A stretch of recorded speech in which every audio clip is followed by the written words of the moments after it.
We were talking about the video that Stylebender just put out. Shout out to Stylebender for putting this out too. We were also giving him credit because David broke him. The higher we go, because if they're hurting, see that comment? You're hurting, and you are willing to go to another level higher. That's when you break them. So come off of your seat. Resolve.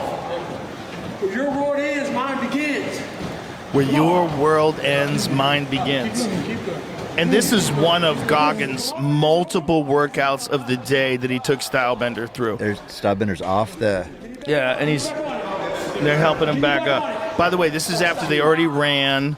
This is like this is the third thing they did. They ran, then they did the Airdyne bike, and then they're doing this. So they already did sprints on the Airdyne bike. They ran for distance. I don't know how many miles they ran, but he was exhausted after the run, then exhausted after the Airdyne, and then he does this, and then they do it all over again. Yeah. They start again with the fucking Airdyne machine. They go back and forth, and then it goes to sit-ups, and then it goes to just like it never ends. And this is one, and then people go, he's not doing that every day. Well, fucking clearly he is. Every day. Clearly he is, because look at him. He's not even breathing heavy. Stylebender is dying.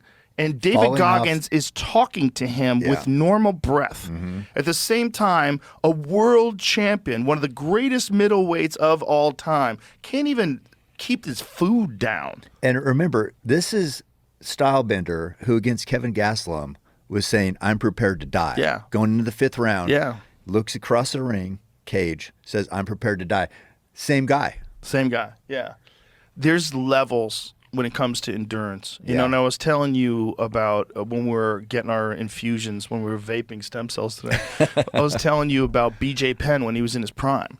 When BJ Penn was in his prime, he was training with Marv Marinovich, and Marv Marinovich had very unorthodox training methods where it was all plyometrics, explosive drills, sprints, box jumps, all this crazy stuff. And he believed, and I hope I'm not quoting him incorrectly, but he believed that fight training was of secondary importance when you're in camp, and really what was important is to just have a fucking insane gas tank. Like, BJ Penn knows how to fight. He's a world champion. He's not going to forget how to fight. But you could get him training this way where you have this gas tank that's just insane.